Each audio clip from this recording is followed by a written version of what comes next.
Olá, boas-vindas a você que nos acompanha em mais um episódio do Conversas Literárias. Eu sou a Carol Batayer.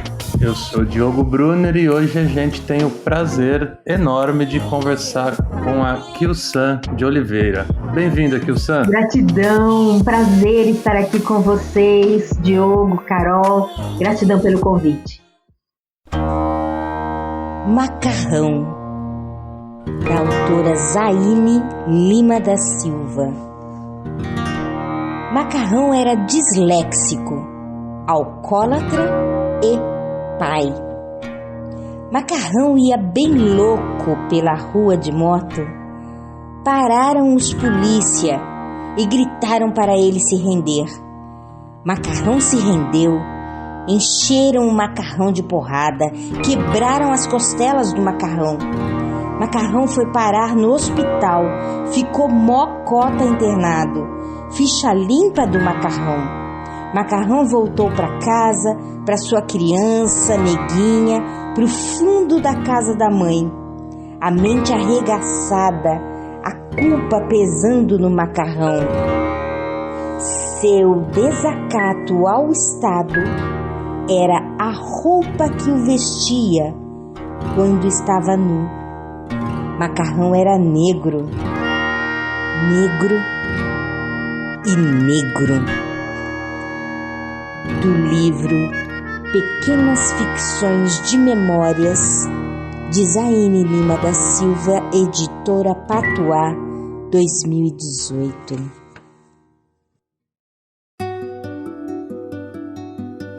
Kyu-san, por que você escolheu esse texto Macarrão, da Zaine Lima da Silva, para ler pra gente? Bom, a Zaine é uma poetisa, uma autora que eu gosto muito aqui de São Paulo.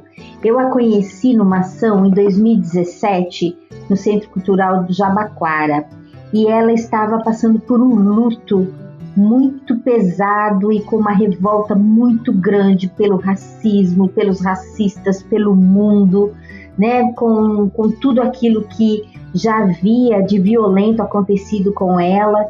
E com a família dela. E naquele momento foi algo muito significativo, né? Porque ela estava de fato de luto e as falas dela sempre muito doloridas. E eu consegui dizer uma palavra, né? Algumas palavras para ela e que tiveram muito significado para ela, né? E nesse sentido eu disse que ela conseguiria se escrever saindo um pouco daquele pessimismo e daquele estado que ela estava, jogando as palavras, jogando tudo para o papel mesmo, e porque ela precisava transformar aquela energia que estava com ela.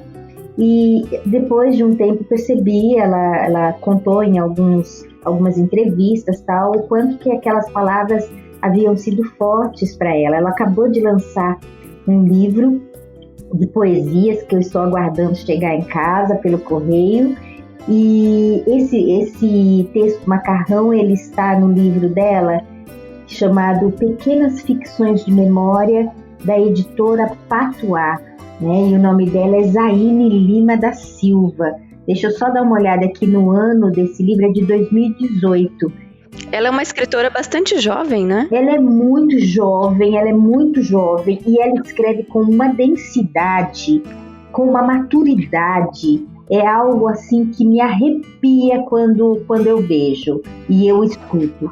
Então, nesse sentido, eu escolhi algumas autoras que fazem muito sentido em São Paulo, nas rodas das periferias, e que estão tendo um destaque, e que sempre que eu posso, eu as carrego comigo, como Carmen Faustino, a Zaine, a Priscila Obassi, né, o professor Sidney Nogueira, que acabou também, todos lançaram livros recentemente. E a Zaine, eu gosto muito do olhar crítico, né? Ela é direta, e ela atende de fato os meus anseios em termos de questionamentos internos, né? Então, quando ela fala do macarrão e ela traz esse homem preto, né, que anda pelas ruas, toma porrada da polícia e que tem ficha limpa e que ninguém pensa no contexto que esse jovem pode ter filhos e certamente tem uma família, alguém por eles, né? Então ela fala sobre o desacato do Estado ao corpo negro, nesse caso ao corpo do homem negro, né? E ela destaca, ela ressalta no final, Macarrão era negro, negro e negro. Então é esse desrespeito que o Estado tem com os corpos negros que Zaine recorrentemente traz em seus contos, em suas pequenas ficções de memória. Eu fiquei com vontade de conhecer mais a obra dela. Confesso que eu não conhecia, quem me apresentou foi você, por meio desses áudios, e daqui pra frente eu pretendo me aprofundar mais. E eu queria saber como é que esse trabalho dela dialoga com a sua obra? Dialoga com a minha obra, vamos dizer assim, num contraste, né?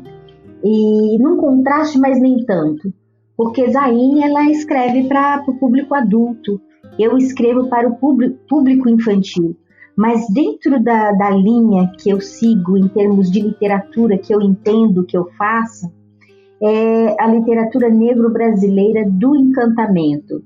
E a literatura negro-brasileira é uma literatura e uma proposta de pensar essa literatura criada pelo grande pesquisador e pelo grande escritor, poeta, um dos cofundadores do Quilomboje, que é o Kuti.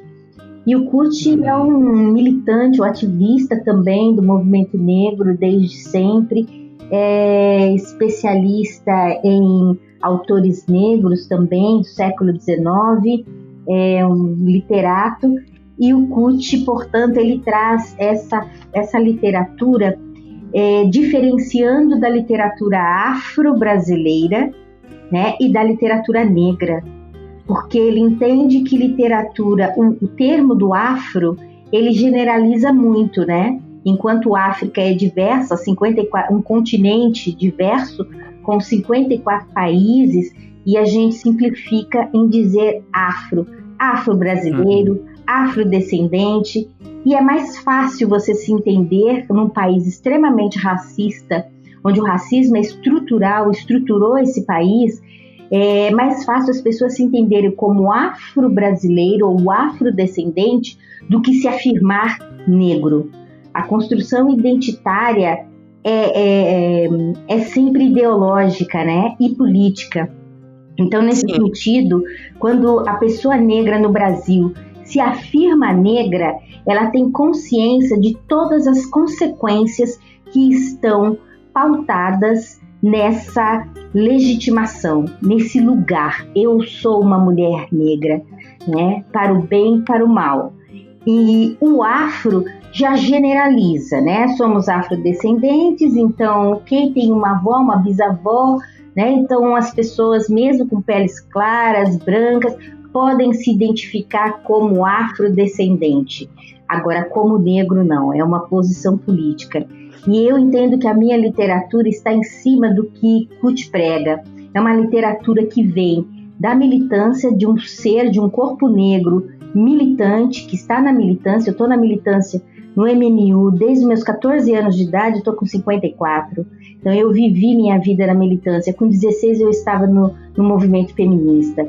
Então, a minha escrita, as minhas coreografias, todas as multiplicidades que guardo dentro de mim, elas estão focadas nessa reivindicação de espaço, de lugar do corpo de uma mulher negra. Então, as reflexões vêm nesse sentido. E nesse sentido, a definição de Kuti de literatura negro-brasileira, que é feita por negros conscientes, que passam por experiências racistas, então experiência enquanto conceito, que combatem esse racismo de várias formas, dos seus lugares sociais, né? este também é a minha posição, que consegue reproduzir as práticas racistas, mas trazer de uma forma que as pessoas entendam. Esta é a minha contribuição para a literatura negra brasileira também, mas aí que eu dou o salto. Quando eu coloco que eu entendo que eu faço literatura negra brasileira do encantamento, é justamente por entender que o meu público infantil e juvenil, eles precisam, de crianças negras, portanto, de jovens negros e adultos negros, precisam se reencantar. Precisa haver um reencantamento dos corpos negros, porque numa sociedade racista, a primeira coisa que é atingida, de fato, é o orgulho e o prazer de uma criança ser quem ela é a partir do seu corpo, da sua corporeidade, que vem a partir e através de sua cor e de sua cultura. Então, rapidamente há um rebaixamento da autoestima das crianças e jovens negros por conta de imposições de modelos de belezas que não chegam até o nosso corpo negro, né? Então, por isso que eu entendo que é preciso uma luta política e estratégica dentro do campo literário, entendendo o livro como um território possível de ser entendido como uma grande ferramenta para o fortalecimento das identidades infantis de forma geral e das infâncias negras de forma específica. E como foi que você começou esse seu trabalho na literatura infantil? Eu escrevo desde sempre, né? Eu aprendi a escrever. Eu fui para a escola com 2 anos e meio, uma escolinha de fundo de quintal em frente à minha casa, e eu vivia dizendo para minha mãe, coinha, coinha. Então ela entendia que eu queria ir para a escolinha. E minha mãe me colocou nessa escolinha, da professora Dona Marta. E ali eu tive todo o envolvimento com o campo artístico. Ela promovia desfiles, teatros constantes. Então foi ali que eu comecei a me entender. Eu sempre gostei de dançar. Minha mãe disse que eu dançava já na barriga dela, não podia ouvir um som que eu já começava a me mexer. Então ela entendia isso. Então essa professora entendeu, ela era focada no campo artístico, e então eu dançava e interpretava. Com 5 anos minha mãe me coloca no balé. Adorei o jazz quando eu fui assistir às aulas, mas não podia, eu era muito pequena, então eu só podia fazer o clássico. E o clássico, estudei 18 anos de clássico oficialmente e fui seguir o balé uns 30 anos, né, da minha vida. E a escrita, ela surge comigo nessa escolinha, e minha mãe me ensinando em casa. Então, 4 anos eu começo a escrever histórias, né, com letras formais, vamos dizer assim, porque antes eu escrevia com as garatujas, os riscos, os rabiscos, as bolinhas, e minha mãe sempre foi uma incentivadora. Ela era tricoteira e crocheteira, então ela fazia capangas para mim, aqueles cinturões com bolsos de tricô e crochê, e colocava na minha cintura, e eu ia para a escola. E dentro desses bolsos das capangas que ela fazia, ela colocava bloquinho de anotações e lápis pequenos, lapisinho. E aí ela dizia, escreve tudo que você enxergar. Ou ela dizia, escreve tudo que você viver. E eu chegava com esses cadernos tudo rabiscado, e ela tinha uma inteligência, porque apesar dela não ter estudos, ela dizia, lê pra mãe o que está escrito aqui. O que está escrito? Conta a história. E eu ia contando a história, e minha mãe, com uma caneta, ela ia anotando a ideia, ou palavra por palavra que eu dizia, ou a ideia geral do que eu tinha rabiscado, certa que estava escrevendo, né? E estava para minha faixa etária antes de eu aprender, de fato, a escrever. Então, um fato curioso em relação a isso é que, para completar essa prática da minha mãe, que foi sistemática e que me colocou, de fato, na produção escrita, foi que minha mãe faleceu há 9 anos, e eu demorei 1 ano para arrumar as coisas dela, tirar do armário, a pedido do meu pai, aquela coisa toda. E quando eu fui mexer nas coisas dela, eu achei um sacolão pesado, e eu falei, pai, que sacolão é esse? Sabe, tipo sacolão de 25 de março, que a gente entra e coloca coisas dentro e tal, um sacolão pesado, antigo. Aí o pai falou, eu não conheço isso não. E quando eu consigo tirar isso do fundo do guarda-roupa que ela guardava, e que eu abro, foi uma surpresa tão gigantesca, porque lá estavam todas as minhas cadernetas, meus cadernos, tudo onde eu escrevia, porque eu escrevo até hoje no papel, cadernos e cadernos para escrever minhas histórias.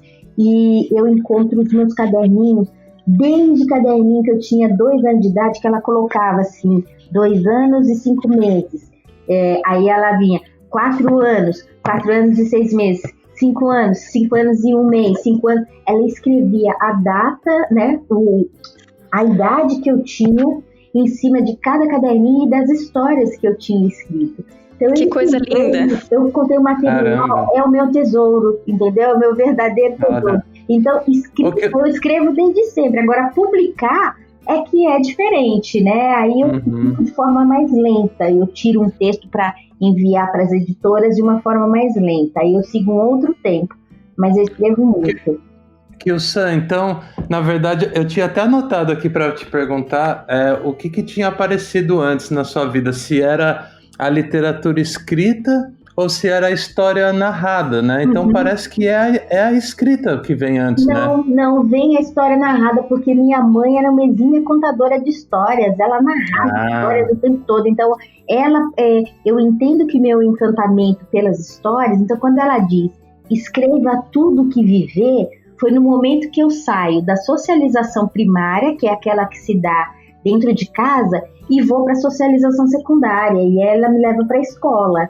Então, quando eu vou para a escola, eu entendo que foi naquele momento, porque antes eu não tinha essa história de escrever, de ter papel e lápis em casa. Era minha mãe narrando histórias e eu narrando, contava histórias também e tal. E aí, quando eu vou para a escola, o primeiro dia de aula foi esse. Eu lembro da gente ter saído e ela comprou cadernos, ela comprou muita coisa, assim, de lápis, coisas que eu não tinha em casa, lápis de cor, nós éramos muito pobres. Então eu não tinha lápis de cor, essas coisas assim, em casa no cotidiano. Mas teve um dia que a gente saiu para comprar a lancheirinha da escola, né? Ela comprou lã nova para fazer a capanga com os bolsos, e nisso ela trouxe um monte de bloquinhos de notas.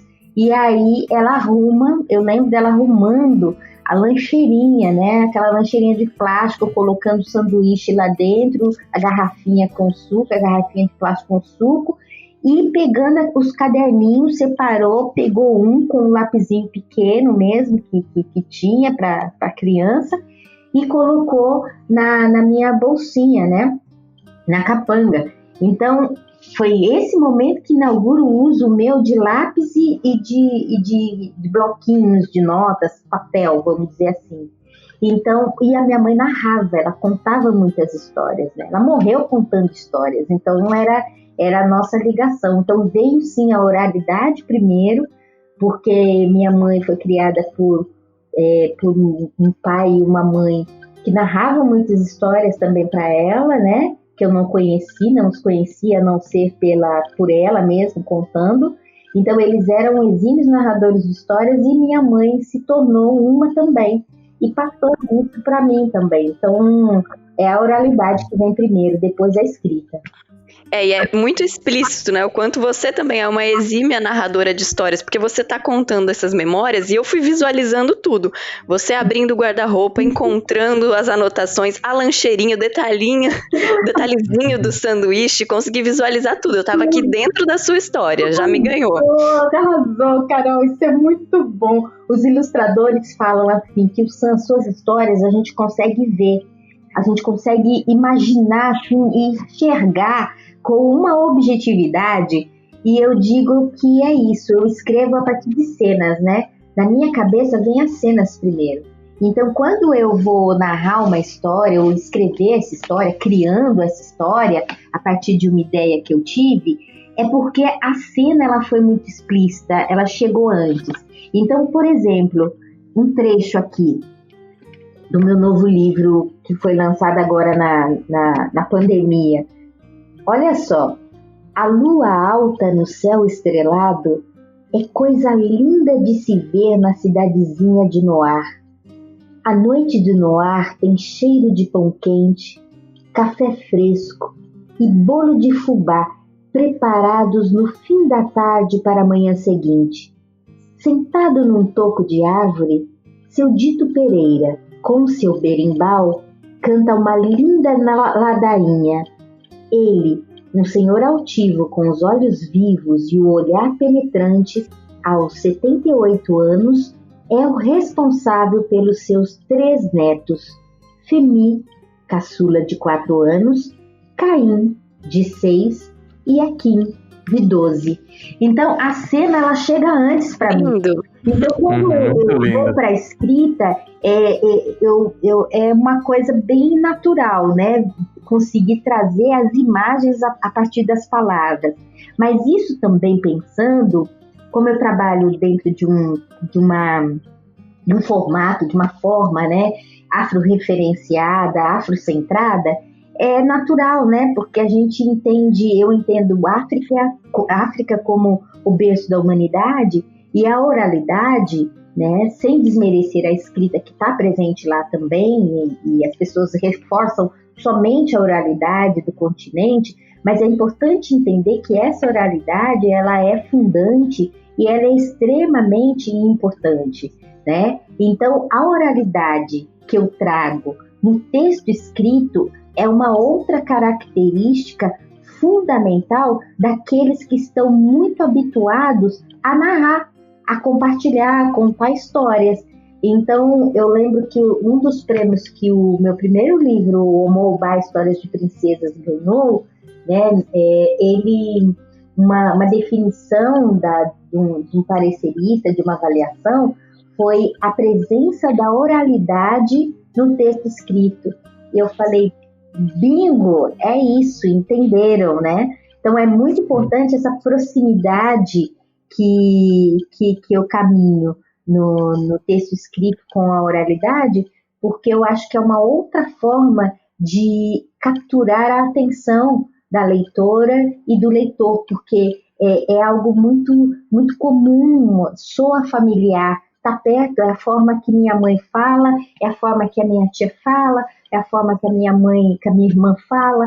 Então, as crianças, jovens e adultos são capazes de se identificar com essa forma tão próxima da gente, né, do popular, para se comunicar. É um caminho para se aproximar das crianças, né?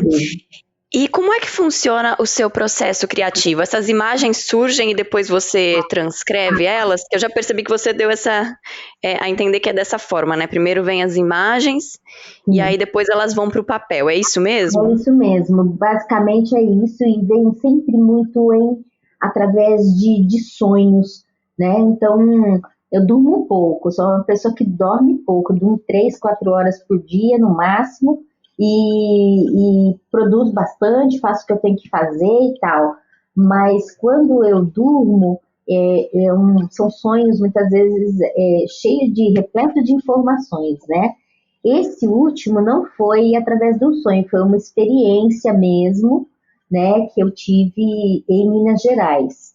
Agora, todos eles partem de uma realidade. Então, como eu tenho uma experiência de 25 anos no magistério com educação infantil e juvenil, né, educação infantil e ensino fundamental, então, para mim, quando eu falo da definição de Pucci para a literatura negro-brasileira, é exatamente isso, parte de uma motivação real e concreta a partir das minhas experiências, né? Então, eu tenho experiência no campo da educação. Então, leciono desde 84, quando fui cursar magistério de 2º grau ainda se falava. E aí, eu tenho ouvido, portanto, ao longo desses anos, crianças negras e vendo as relações entre crianças negras e não negras, né? Talvez muito mais as relações de crianças brancas com as negras. E essa relação é uma relação pautada pelo olhar do adulto, né? E as crianças falam em sala de aula constantemente. Minha mãe falou que é para eu não emprestar o lápis de cor para ela porque ela é preta. Minha mãe falou que é para eu não brincar com ela, né, ou com ele, porque ele mora na favela. Então, essas observações do adulto que captura a inocência da criança e prende e aprisiona a inocência dessa criança a partir do olhar preconceituoso e estigmatizado que tem, é algo que está muito presente nas minhas histórias. É o meu real, sou eu. Né? Se eu escrevo, como eu afirmo, para dar uma resposta para a minha criança interior, que na década de 60, né, eu sou de 65, então se eu fui com 2 anos e meio para a escola, então 67, né, para 68 eu estava na escola. E se eu vivencio práticas racistas desde meus 6 anos de idade, quando eu fui para o primeiro ano numa escola de freiras, uma escola religiosa, então esse tema está na minha vida e marcou o meu corpo de forma intensa durante toda a vida. A diferença é que agora eu sei que eu não corro um perigo no sentido de me imobilizar, porque aprendi a lidar com isso, mas eu sei que eu corro perigo, ainda mais nos tempos de hoje, nós corremos muito perigo. Então, eu quero dar uma ferramenta para as crianças negras e não negras terem a possibilidade de se fortalecerem e entender que é possível ser melhor, que é possível viver de uma forma integrada e respeitando as diferenças. Quando você fala de reencantamento, né, é disso que você está falando, né? Quando você traz uma figura de uma princesa negra, que a figura da princesa está sempre ligada à mulher branca, aquele estereótipo, né? Quando você fala do reencantamento que você tenta trazer com a sua literatura, eu acho que é disso que você está falando, né? É disso, Diogo, eu estou falando exatamente disso. Eu entendo que esse livro, o Mobile, ele é um marco da literatura. Ele não é valorizado da forma que deveria ser, né? Como, de fato, autores e autoras negras costumam não ser, né? Contudo, é um livro que veio dar uma resposta às minhas crianças, meus estudantes, né? Desde sempre, que falavam constantemente, professora, por que não existem princesas negras? Por que não existem rainhas ou reis, príncipes negros? Eu dizia, existe sim, existe.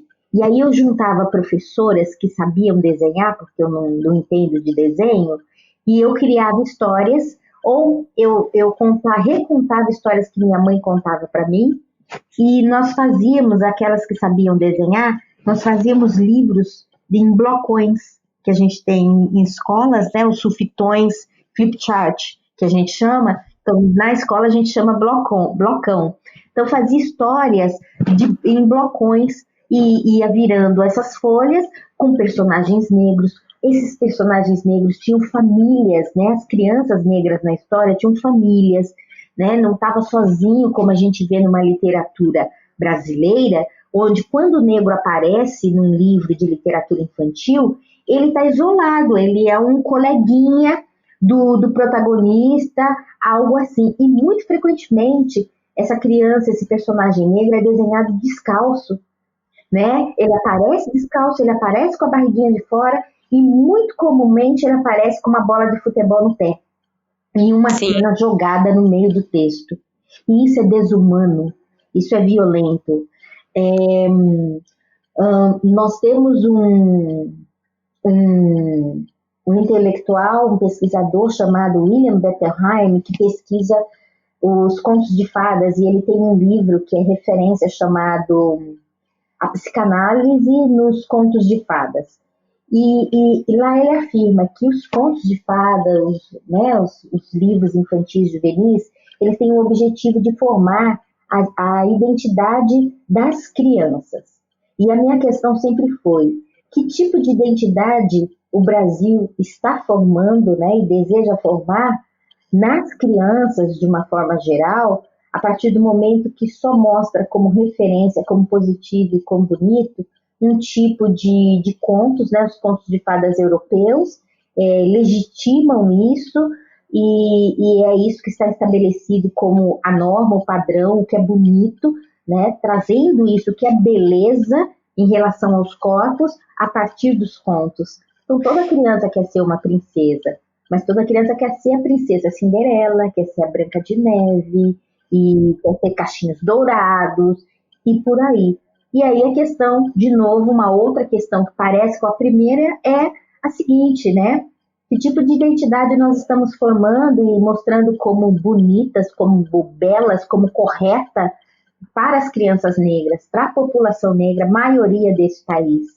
Então, cada vez mais que eu busco e encontro essas respostas, porque eu sei quais são essas respostas, né? E elas estão justamente no fato, acabam se encaminhando para o fato do racismo ser estrutural no Brasil, e as pessoas não pensarem nisso, que o livro ele é uma ferramenta fundamental e tem sido usado, segundo CUT, e eu assino embaixo, tem sido usada essa literatura que é veiculada para nós, portanto é uma literatura feita por pessoas não negras, é uma literatura que perdeu a oportunidade no tempo e perde constantemente de tratar as questões e trazer à tona questões relevantes que nos aproximem. Com certeza.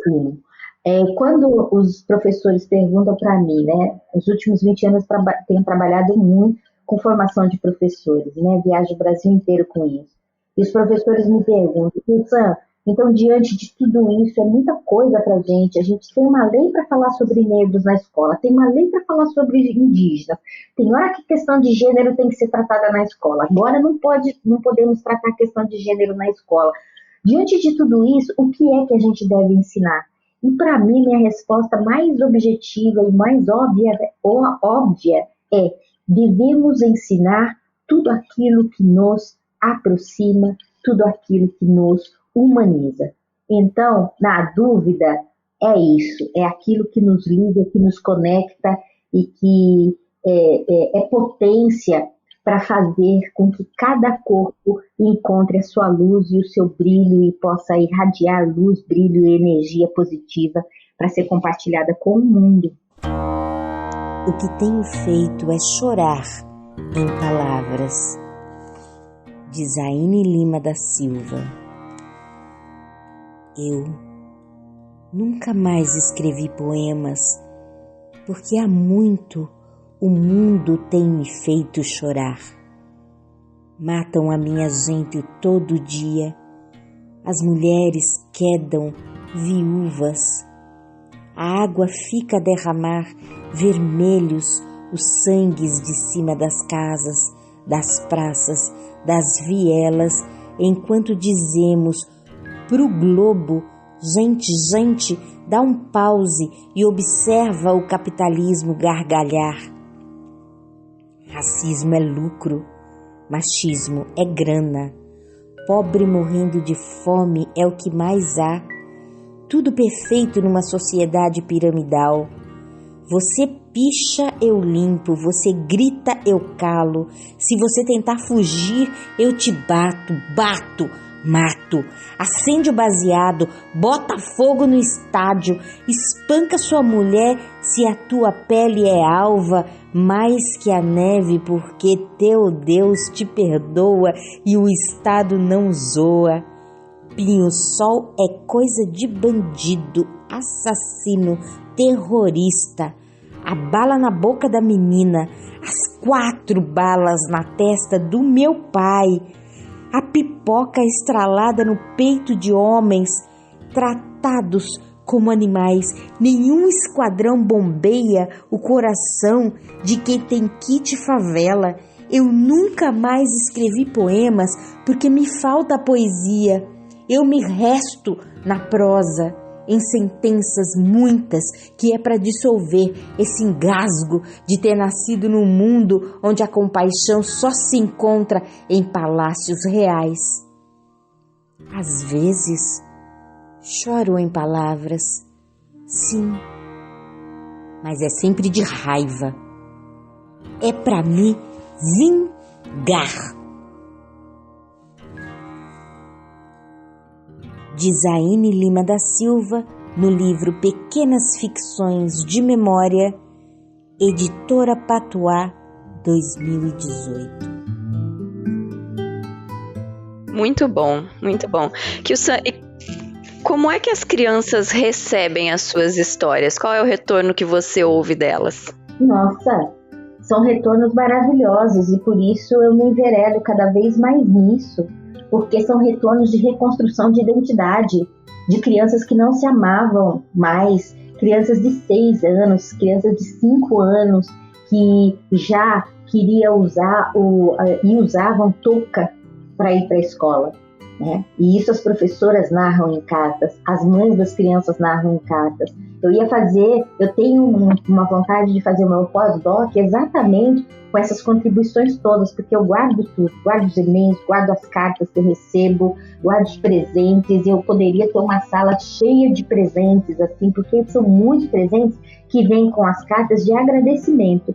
E para mim isso é fundamental, porque o agradecimento que uma mãe, um pai, uma madrinha, um tio e uma professora ou a criança mesmo escrevendo para mim, esses agradecimentos estão ligados ao ódio, já tão pequenas, ao ódio pelo próprio corpo, à rejeição pelo próprio corpo, né? E de repente, a partir de uma história, uma resposta de, sei lá, a personagem mais conhecida que eu tenho do meu livro mais amada é a Taió, do livro O Mundo no Black Power de Taió, da editora Peirópolis, que é de 2013.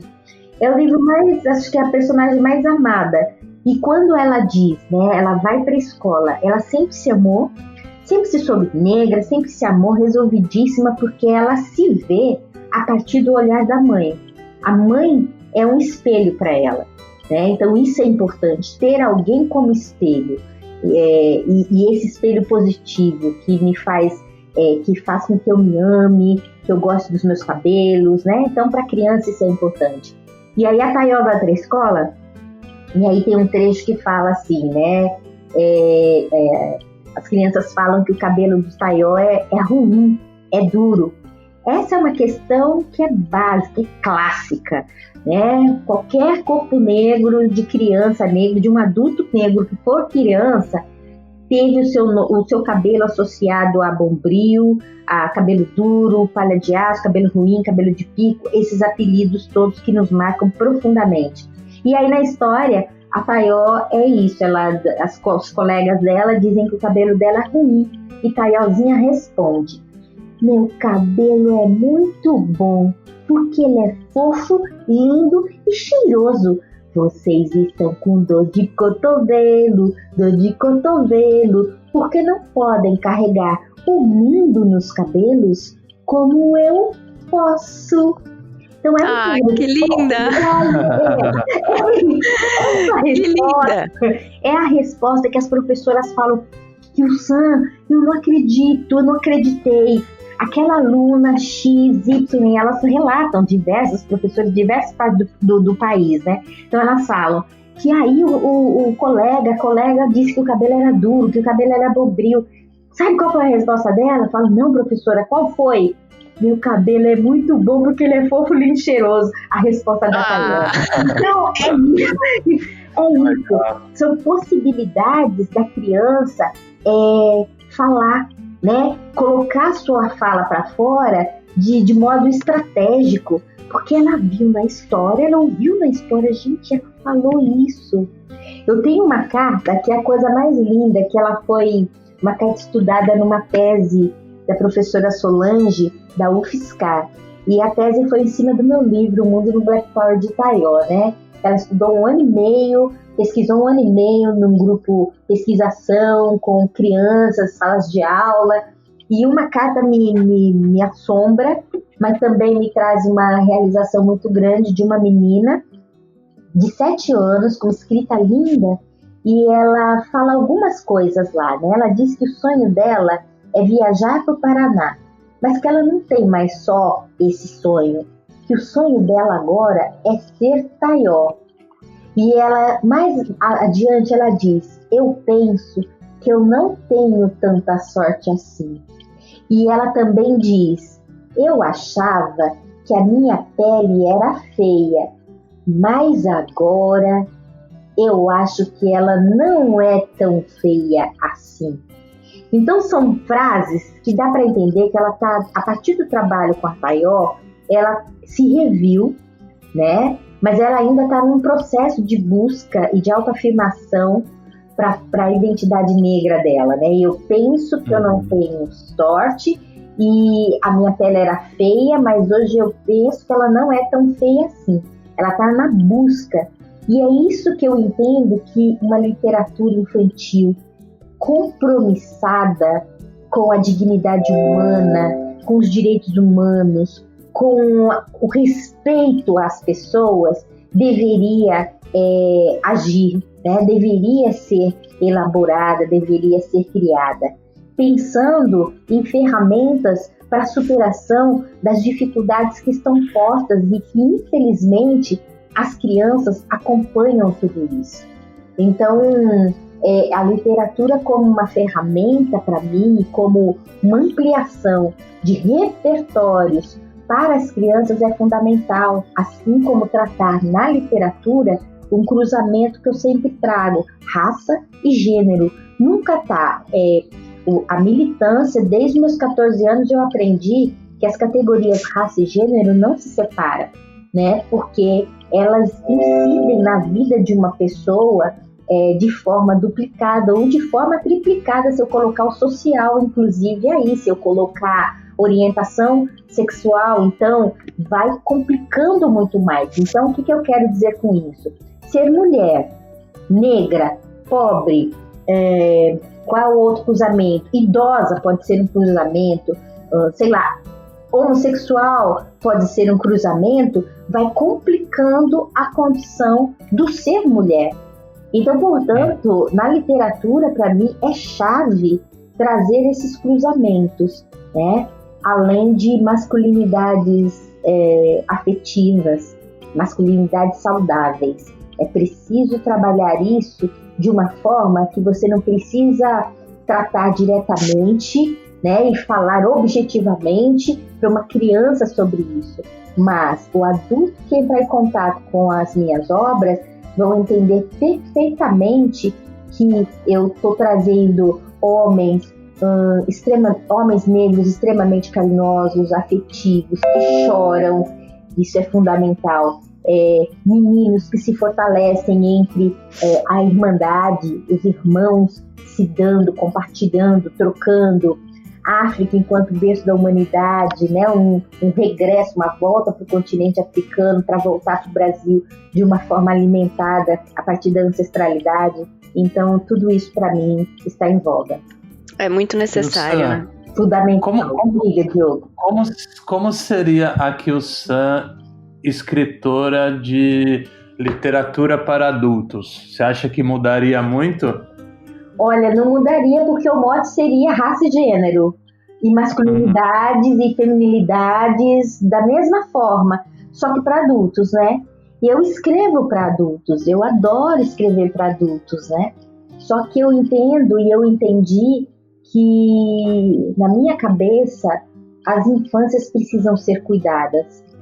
Para mim, existe uma arapuca social montada que desconsidera a potência infantil.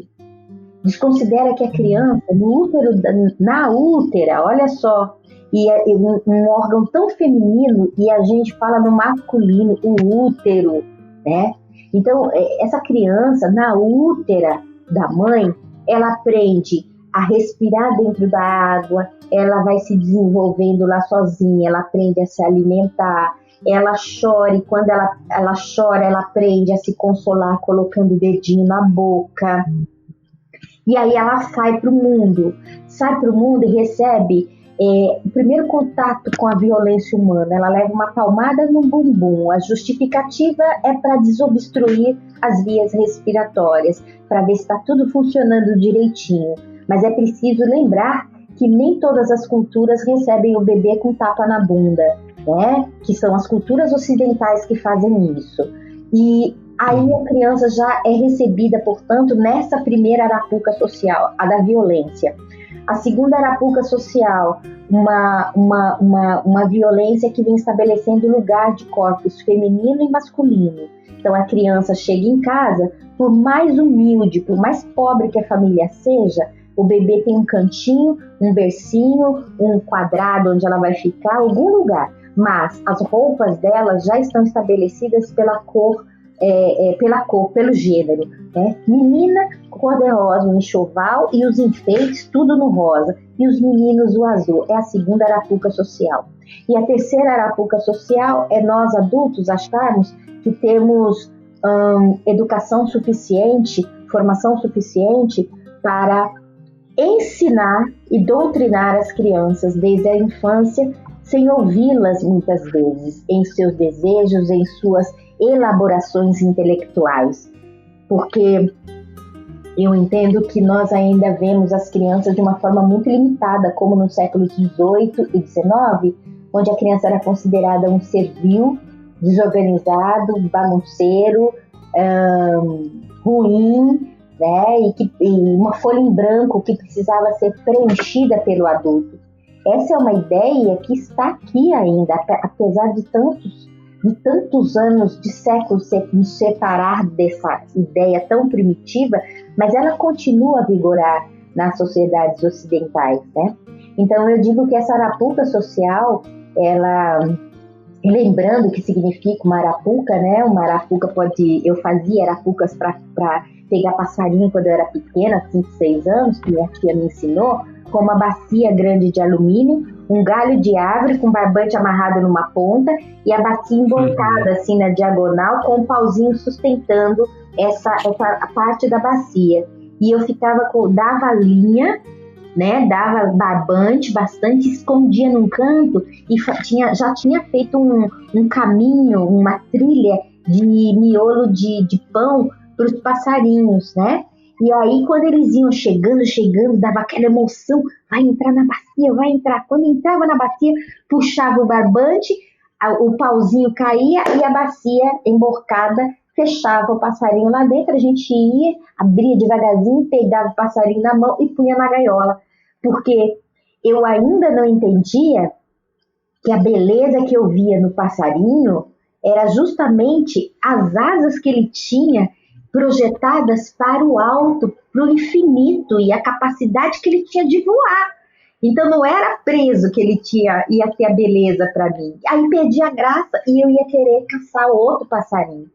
Então, com a criança é a mesma coisa, né? Essa arapuca social, ela está montada e ela aprisiona as infâncias, as ideias, a forma de elaborar que as crianças têm. E o adulto começa a cercear. Ai, mas essa cor é linda, ó, tua cara, rosinha, olha, linda, tua cara. Ou começa a cercear em coisas piores, né? Sei lá, olhando um livro, uma revista e começa a apontar, é feio, é feia para as pessoas. E os adultos fazem isso demais, né? Demais, o tempo todo, né? O tempo todo. Olha só, mês retrasado eu aceitei, depois de um mês que uma mãe, professora, insistindo para eu dar uma live sobre como educar crianças antirracistas, e a partir do filho dela, ela montou todo um cenário na casa dela para filmar, e filmou ao vivo ela fazendo uma leitura de um livro de literatura para o filho dela de 2 anos. E ela lendo, passou, explicou a capa, autor, editora, foi folheando o livro, contando, narrando, que lindo. Eis que aparece um personagem negro no meio da história, numa determinada página. O filho dela, de 2 anos, e ela colocou público isso, porque foi público e ela deixou lá. E o filho dela, de 2 anos, quando aparece esse corpo diferente, essa cor diferente no livro, na página que ela mudou, ele, que estava silencioso durante toda a história, ele vira o corpo dele e fica incomodado. Ele pega o dedinho e aponta para o corpo do personagem negro e diz, feio. E a mãe olha, já entendendo toda a história, professora tal, porque o filho estava em silêncio até agora. Aparece um corpo negro, aí ele vai apontar e dizer feio, e a mãe, por que feio, filho? Fala pra mãe por quê? Porque é feio. Não, a mãe quer saber, feio por quê? Feio porque é feio. Explica por que ele é feio. A mãe quer saber, é feio por quê? Porque ele é preto. 2 anos. E quando ela me manda um vídeo, que eu vi o vídeo público, eu vi, ela conta na live que foi uma confusão com o marido, porque o marido queria que ela retirasse de lá, porque estava expondo a criança, porque foi, como já vão achar que eles estão ensinando isso para a criança. E ela diz, não vão achar isso, porque a gente está numa sociedade onde o racismo é estrutural. A gente tem que saber, se a gente não falar isso em casa, a gente tem que mostrar que em algum lugar ele está aprendendo. Onde ele está aprendendo? São nos programas que ele assiste, na televisão, são as imagens que a gente está oferecendo para ele, imagens normatizadas como, né, de pessoas negras o tempo todo, de pessoas brancas o tempo todo na nossa casa. Onde é que está? A gente vai ter que saber isso, porque ele tem só 2 anos para ter emitido essa opinião. É feio porque é preto. Então, é desse Brasil que eu me lembro cada vez que eu estou recriando ou criando uma história, né? De oferecer possibilidades para as crianças, todas elas, viverem as suas infâncias. Porque as crianças não negras, né, precisam dar conta de que sair da arapuca da branquitude, que está montada para elas quando chegam numa sociedade racista. E as crianças negras precisam se fortalecer e entender que estão numa sociedade racista, sim, e que poderão receber xingamentos e tal por conta da cor da pele, mas que precisam superar isso de alguma forma, encontrar caminhos para se fortalecerem durante todo o processo de diminuição do seu ser e de suas identidades. Então, é mais ou menos isso a forma de instrumentalizar, talvez, as infâncias de forma geral, entendeu? Diga, Sim. Carol. Eu fiquei só numa dúvida aqui, se essa metáfora que você usou da arapuca, se você já trabalhou ela em alguma história. Eu acho que elas estão presentes sempre, né? Porque quando eu trago, por exemplo, o Omobá Histórias de Princesas, né, que são princesas africanas, que no Brasil são consideradas tão somente orixás e por isso são extremamente rechaçadas, e que qualquer pessoa que puder estudar um pouco mais vão saber que essas pessoas, que esses seres, considerados seres e orixás, existiram de verdade em solo africano e têm as suas realezas, né, e suas famílias que descendem delas ainda e que fazem reverências a elas, que têm os seus espaços de morada, né? As histórias contam, sei lá, que, por exemplo, a Rainha Oxum se transformou no rio de tanto chorar por conta de uma determinada história. A gente começa a perceber que essa mesma história você pode encontrar em várias aldeias indígenas, como você pode encontrar em outras culturas europeias, inclusive. Então você vai vendo uma grande ligação, só que para mim a grande questão é a matriz.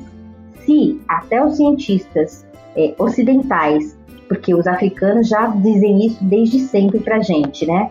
Que a África é o berço da humanidade. Então, portanto, essas histórias originárias partem do continente africano e foram se distribuindo ao mundo, né? Então, Cheikh Anta Diop e tantos outros intelectuais africanos já afirmaram algo semelhante a isso que eu estou falando. Então, quando eu trago o Omobá, essas princesas negras que são extremamente criticadas, e pensando, sim, isso vai ser uma confusão quando for lançada essa história, esse livro, isso vai ser caçado, as pessoas vão mexer, vão bulir com ele, e buliram com ele de 2009, buliram em 2018, quando ele foi tido como o paradidático da rede SESI no Rio de Janeiro, e numa organização dos pais obrigaram a rede a retirar os livros esse livro das escolas, né, das unidades do SESI. E foi algo muito violento, porque foi uma manifestação entre militância e neopentecostais, e foi um negócio que foi algo assim extremamente violento. O povo me conta, e sempre chega novidade sobre isso, apesar de ter acontecido ainda em 2018. Então, e aí foi retirado da escola, da rede SESI. A rede SESI enviou um comunicado dizendo que ia substituir o livro, que eles estavam analisando qual livro entraria como sendo o paradidático para ser lido naquele semestre. E aí, na verdade, por essas manifestações todas, o SESI acaba colocando o livro Omobá novamente para a rede como o paradidático. Então, essa já é a Arapuca social, né? Você, que é uma autora que trabalha com ancestralidade como eu, a Arapuca está preparada e armada o tempo todo para me pegar e para pegar quem faz esse tipo de literatura e quem tem feito, ok? Só que o que dá força para a gente é ver o quanto que essa literatura reconstrói as identidades das crianças negras, de jovens negros e de adultos negros. Quando eu trago a Taió, é a Arapuca do racismo em relação ao cabelo, né? Cabelo duro e ruim. A Arapuca está montada. De forma que Taió supera isso, né? Quando eu trago no Mar que Banha a Ilha de Goré, a Kika, ela sai da Arapuca, porque ela sai do Brasil e vai para o continente africano e chega na Ilha de Goré, no Senegal, né? Ela chega na Ilha de Goré e lá ela tem contato com seus ancestrais. Aí ela tem diálogos com a Mãe Mar, que é a ancestral mais antiga. Ela tem um diálogo com os tambores.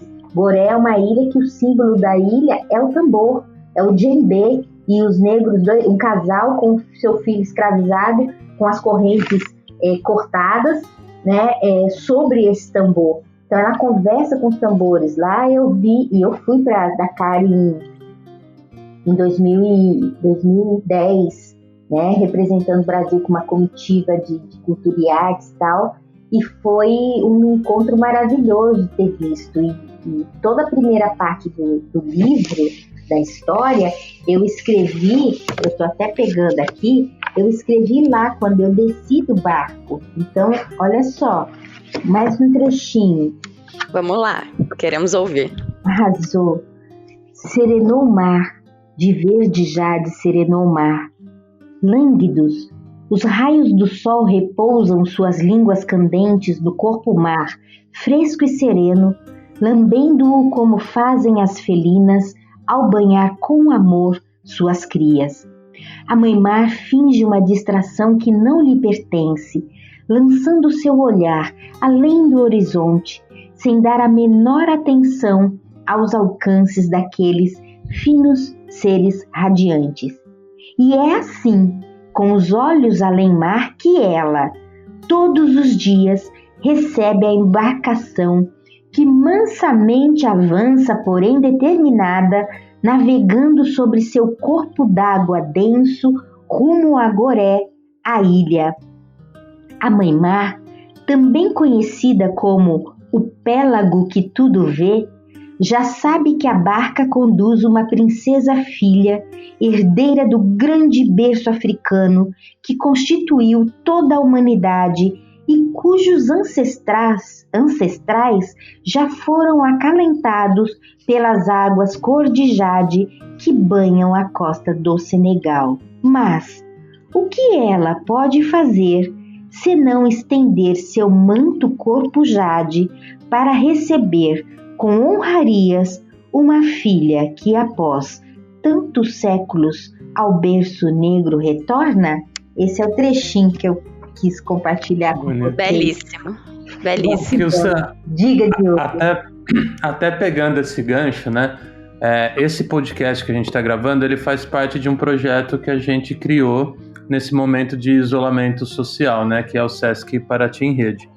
Aí dentro dele a gente tem esse Conversas Literárias e tem o Palavra Encenada. No Palavra Encenada a gente tem narrações de histórias, né? E você vai ter seus textos lá narrados por atrizes e acho que atores também, locais aqui. Eu queria saber de você está acostumada a narrar seus próprios textos, né? Você falou da Tayó, agora o Akin também. Qual é a sua expectativa? Você já ouviu outras vezes outras pessoas narrando? Vai ser a primeira vez? E o que você espera, né, dessa experiência de escutar as histórias que você escreve na voz de outras pessoas? Olha só, a história da Tayó é uma história que professoras recontam constantemente. Então, essa experiência de ver as professoras recontando, eu tenho. Mas eu levei um choque muito grande quando uma atriz, que inclusive faz parte do Quintal da Cultura, uma amiga, a Mafalda Pequenino, ela é a Ofélia, e ela está recontando a história do Mar que Banha a Ilha de Goré, nessa época de pandemia. Então, mês passado ela fez a primeira apresentação, me chamou que olha, eu vou fazer uma live que eu vou narrar a história e tal. Gente, eu chorei tanto, foi uma coisa emocionante demais. E aí, esse novo livro, o Black Power de Akin, nós temos uma campanha grande em cima dele, né? Seja um Dindo ou uma Dinda de Akin. Porque meu objetivo é que essa história chegue em cada cantinho. Eu quero que cada menino negro ouça essa história e se fortaleça, assuma os seus cabelos, porque essa questão dos cabelos para os meninos é uma grande questão, né? Ou raspa ou põe o boné. Então, é algo que a gente precisa discutir.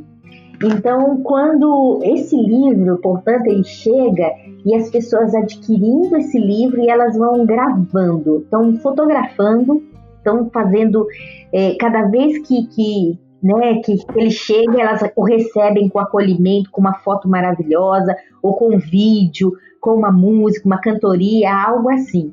E o Akin é uma história que eu estou ouvindo muitas pessoas lerem e narrarem, então sentam e começam a ler ou a contar essa história. E eu choro demais também, profundamente, porque é outra coisa, parece que eu tô num outro mundo, tipo, eu leio e releio as histórias que eu escrevo, mas ouvir é diferente. Eu estou imaginando, eu adoraria estar aí em Paraty, para estar sentadinha num canto, numa praça, sei lá, e ouvir, esse formato mesmo, Diogo? Vai um carro passando, é isso? Eu imaginei isso na minha cabeça, entendeu? Olha que é uma boa ideia, viu? Mas, é uma ideia ótima. Mas a princípio ele é um podcast só, vai ficar ali disponível no Spotify, YouTube, né? Eu imaginei sim, uma gravação, tipo um podcast, mas com um carro que vai circulando e vai em pontos, entendeu? Para nesse ponto e de repente as pessoas que estão ali começam a se ligar. Então tá numa praça, na rua, quem tá passando tá ouvindo e de repente, peraí, não quero sair, não quero andar porque eu quero ouvir essa história no final, eu quero ouvir essa conversa, eu fiquei imaginando isso, um carro circulando, um carro de som circulando e as histórias sendo contadas, narradas, a gravação. Olha que você nos deu uma ideia ótima. Agora, eu só consigo pensar nisso agora também. Arrasou! Ainda mais nesse momento que tá todo mundo em casa e já numa rotina estafante, né? Isso, numa rotina estafante. E na minha cabeça, desde sempre, o projeto era esse, entendeu? Então eu fui imaginando eu no local e andando ou sentada na praça e de repente ouvindo o carro chegar e dar uma parada e passando devagarzinho e rodando aquela praça, circulando ela e eu ouvindo a história. Gente, é uma emoção, eu acho que vai ser uma emoção tremenda, de qualquer forma, mesmo sem ter o carro, né? Mas esse carro já estava no meu imaginário. Eu viajo, tá, gente? Agora está no meu também. Ai, que delícia! Não, a gente vai fazer isso acontecer agora. Por favor, boa sorte, me conta, tá? Me conta depois. Então é isso, é uma surpresa muito grande, é sempre algo lindo, é um deslocamento que provoca, né? Então aí eu não sou a narradora da história ou a mediadora da leitura, né? Eu estou lá, eu estou recebendo, estou ouvindo essa leitura, alguém narrar, alguém interpretar. É uma emoção tão grande, meu coração dispara, eu choro demais, é tremenda a sensação, né? Aí naquele momento eu me sinto realmente no túnel do tempo, né? As emoções que eu sentia quando minha mãe narrava essas histórias para mim era sempre ela fazia sempre um mistério, colocava a gente na cama, às vezes ela apagava a luz, às vezes ela apagava a luz e acendia uma vela, aí ela ia fazer aqueles bichinhos na parede, né, com o dedo, a sombra, e contava a história, e aí ela passava num determinado momento, passava a bola ou para mim ou para minha irmã, né, para que nós continuássemos a história. Então eu imediatamente, quando eu escuto alguém contar uma história minha, eu me coloco rapidamente sentada de uma forma confortável, eu fecho os olhos, as lágrimas vão escorrendo, mas é a sensação de novo, de emoção, do mistério, né, o que vai acontecer, eu não consigo adiantar a história, tipo, você sabe a história, já sabe o que vai acontecer, é tão louco que eu me coloco ali e vou vivenciando aquela história de acordo com a narração, com o que está acontecendo. E vou desenvolvendo aqueles sentimentos na hora ali, não consigo imaginar o que aconteceu depois, não penso nisso. É um mergulho na história. É maravilhoso. É muito essa bom. Oportunidade de ouvir alguém narrar a sua história. Eu acho que esses atores e atrizes farão um trabalho tão belo e eu não posso... Vocês vão compartilhar comigo isso, né? Com certeza, claro. Com certeza. Vai ser demais, vai ser incrível. É muito bom e eu acho que você vai se emocionar. E a gente já deixa o convite para todo mundo que está nos ouvindo agora para ouvir nosso podcast Palavra Encenada.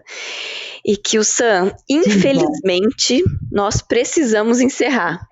Infelizmente, porque esse papo tá delicioso. Eu viajei com você, eu fui pra escolinha com você, eu ouvi o toque do berimbau, foi muito bom. Ai, que delícia, Carol e Diogo, foi bom demais essa conversa, eu tava com tanto...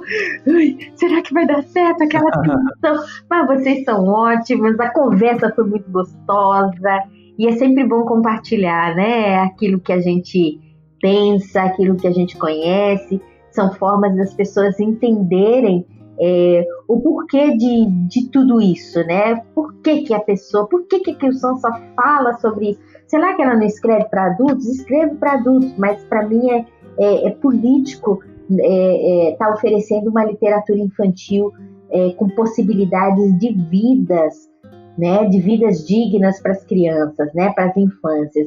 Então, se eu for pensar nisso, né, entre enviar um texto que fala sobre o gatinho e o cachorrinho, ou enviar um texto que fala sobre direitos humanos diretamente, eu vou tentar queimar a minha ficha, né, e falo queimar a minha ficha justamente porque eu sou uma autora negra, com um texto comprometido politicamente com direitos humanos, e nem sempre tais questões são bem vistas pelas editoras, né?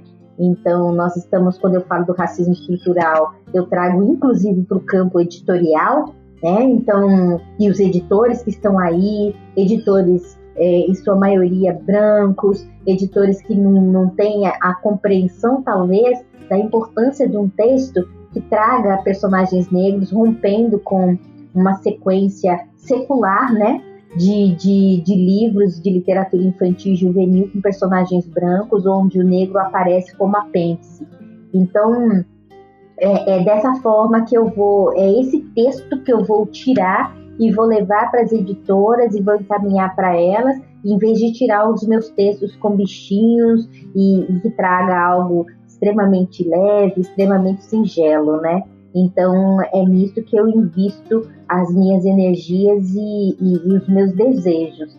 E em tempo já está chegando o momento de eu escrever e de eu tirar também das gavetas textos para adultos, né? Então, eu compartilhei um texto meu inédito com vocês também, né? E é um texto extremamente violento e eu sou ácida para escrever. Então, para adultos, eu acho que a minha escrita ela se aproxima muito dessa escrita, desse momento que Zaine viveu e que ela produziu esse material que está presente no Pequenas Ficções de Memória, né?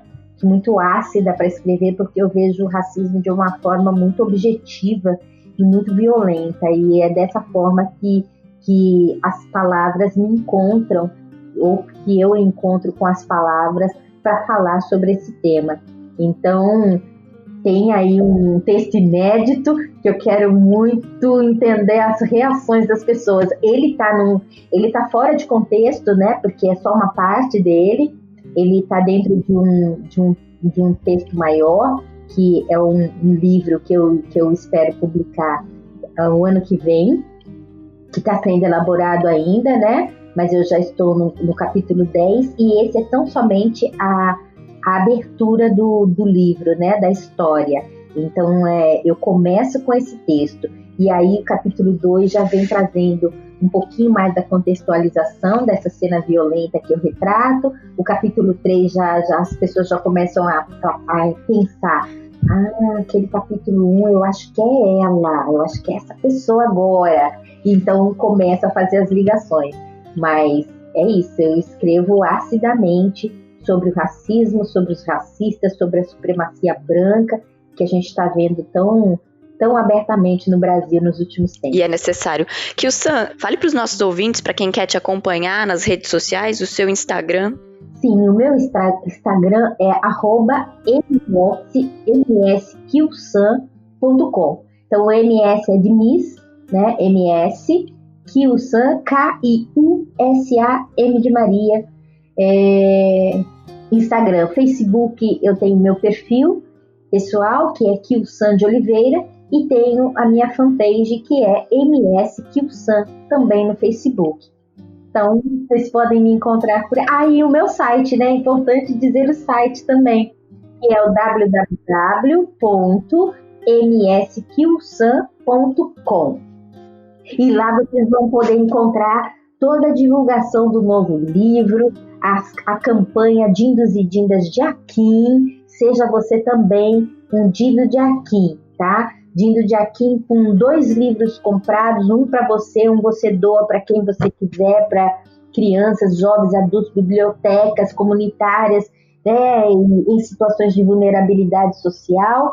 E como você pode comprar 10 livros, como você pode comprar 50 livros, né, para secretarias de educação, de cultura, empresas, etc.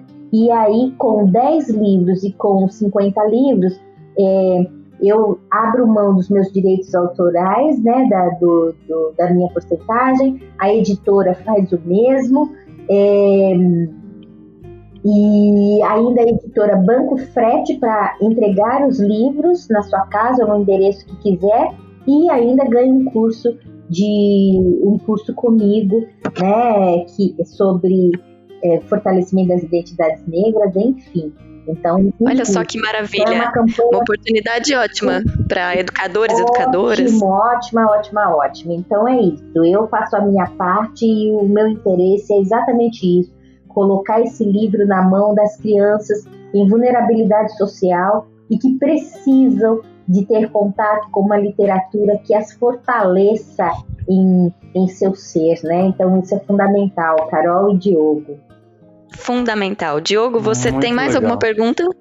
Eu estou satisfeitíssimo, só agradecer muito aqui o Sam pela disponibilidade de falar com a gente e dizer que foi um prazer, assim, muito grande passar essa manhã aqui batendo esse papo. Gratidão. Foi uma conversa muito bonita. Gratidão, Carol, gratidão, Diogo, foi um prazer enorme ter falado com vocês, essa energia tão boa, tranquila, falar com tempo, com calma, né? Explicar essas questões que me tocam tanto. Gratidão pela receptividade, gratidão pela proposta, por esse projeto lindo. Sucesso! E eu agradeço você, Kyu-san, ao Diogo e aos nossos ouvintes. Esse foi mais um episódio do Conversas Literárias, um podcast de literatura do projeto Sesc Paraty em Rede. Nós temos novos episódios sempre às terças-feiras. Até a próxima!